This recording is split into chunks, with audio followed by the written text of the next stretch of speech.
Okay, well, it's given high priority because it's one of the most important risk factors that probably leads to more fatal outcomes from cardiovascular disease than any other risk factors. That's raised blood pressure, hypertension. And I think really when we start to look at and classify the risk factors and try and rank the risk factors, we want to consider the ones that we can't do anything about to begin with. Those are what we call unmodifiable risk factors that we're stuck with. And the first of those is age. As we get older, our blood pressure increases and there's nothing we can do about it. And the reference levels for those numbers are set according to our age. So blood pressure increases with age. There are also a number of genes that we inherit from our parents and through them our grandparents. High blood pressure tends to run in families, and we inherit genes from our parents that can predispose to giving us high blood pressure, and we can't really do anything about that, although the types of genes that we have can interact with what we do every day and what we eat and drink and how we live our lives. But for the most part, they're having a mixed contribution to causing high blood pressure. We can't do anything about that. Finally, I think in the unmodified ones are male and female sex, because men tend to be more prone to high blood pressure in middle age, and women later on in their lives, particularly if they've had high blood pressure during pregnancy. So those are what we call unmodifiable risk factors, and we're kind of stuck with those that increase the risk of developing high blood pressure. I'm a nutritionist and a physiologist, so I'm interested in modifiable risk factors, the risk factors for high blood pressure that we can change. And probably, I guess, the most important of those is excess body weight, being overweight, developing obesity, and the diseases that are associated with that, such as type 2 diabetes, very high on the list as a risk factor for giving you high blood pressure. So try and stay away from obesity and maintain an optimal body weight. That's one of the best things you can do. Obviously, we then move on to things like diet and lifestyle. And if you look at sort of diet separately, obviously the amount of food that you eat, the energy you consume from food contributes to your body weight ultimately. So you've got to keep that in check to try and keep your body weight in check. If you want to keep your blood pressure within reference limits. When it comes to diet, yes, the amount you eat of fat and carbohydrates, but it's also the quality of food that you eat as well. And I think the one that we all were very familiar with is the amount of salt and sodium in table salt, for example. That's one of the major risk factors for having too much salt, raised blood pressure. So the guideline for that is, the government guideline is no more than 6 grams a day, it's about isn't 6 it? grams Which of sodium, is about a teaspoonful. It's not very much, it's not is very it? much, no. But you can counter effect that with foods that are very rich in potassium, because they have physiologically the effects of potassium counteract the effects of sodium. So it's good to try and reduce your sodium and get more potassium from certain foods. There's a whole range of foods that are potassium rich as well. So that seems to be the most important. After that, you've got reducing alcohol, smoking.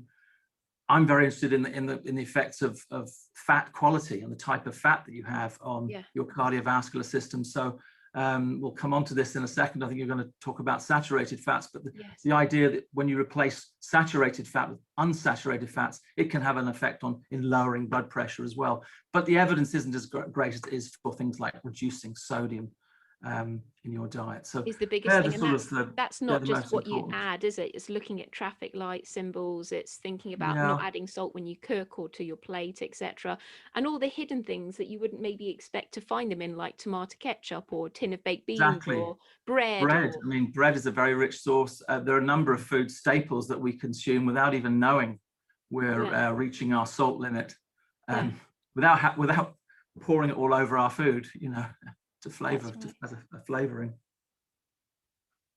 So those are really the main guys to watch out for. Having said that, those are all things that we can measure very accurately and precisely, and we have a lot of good data on that. But there are a number of other psychological and behavioral factors that impact on blood pressure. And there's a lot of new data, exciting data coming out on the impact of stress, anxiety, depression. Stress really does have quite a profound effect in increasing your blood pressure, and stressful events through life, marital status, your educational status, all of these things that you might not consider, but they do impact on our blood pressure as well. So staying relaxed and calm is very important as well.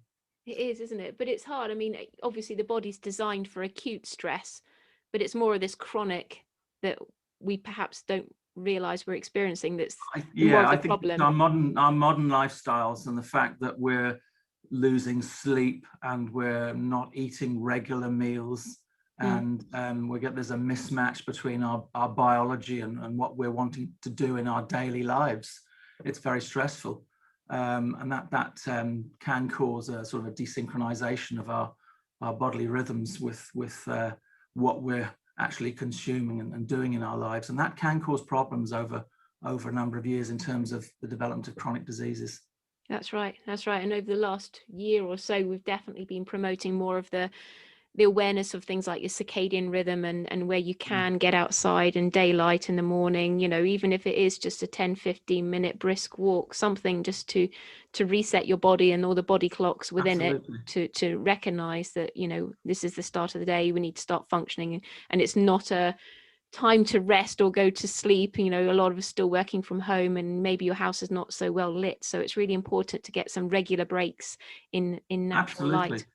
And we find ourselves, particularly in the COVID-19 lockdown, it's one of the biggest human experiments, the biggest experiment we've done across the whole world, in fact, in changing our lifestyles and how we live our lives and how we stare at screens like I'm doing now, and artificial light long into the evenings and night, that causes sleep deprivation, and that can send you into a positive energy balance. You can gain weight. And those sort of things can have knock-on effects on blood pressure. It's going to be fascinating to see how people's physiology responds to their lifestyle, their changing lifestyles in the last year and a half in response to lockdown. But I guess when it comes to blood pressure, though, it's one of those things that I guess could it be known as the silent killer, because there are no signs and symptoms of high blood pressure for a lot of people, are there? So, don't go waiting for something to tell you you've got high blood pressure, because you wouldn't necessarily know. For some people it may be a headache, but for a lot of people they have no idea. No. Well, a number of the, if you think of cholesterol as well, raised blood cholesterol, it doesn't give you any symptoms or warning signs. Exactly. But these are silent killers.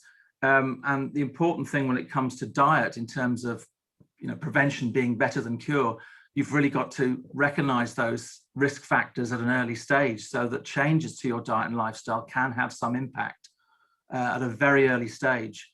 So that's what we're missing, really. People are living for years, they're getting into middle age, and it's almost too late. They can change their diet and lifestyles, and that will have an impact, but it's something they should have maybe started 10 or 20 years before they actually presented themselves to their GP, and will be put on probably lifelong statins and antihypertensive for their for their blood pressure.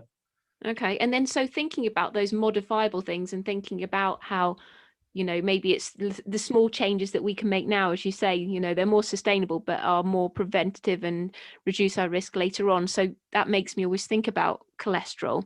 And I always think about, in high blood pressure, I kind of have a visual of, an artery that's a bit clogged up with cholesterol, and therefore the space for the blood to flow is less, and therefore the blood pressure goes up, etc. And I know that's just one of the reasons.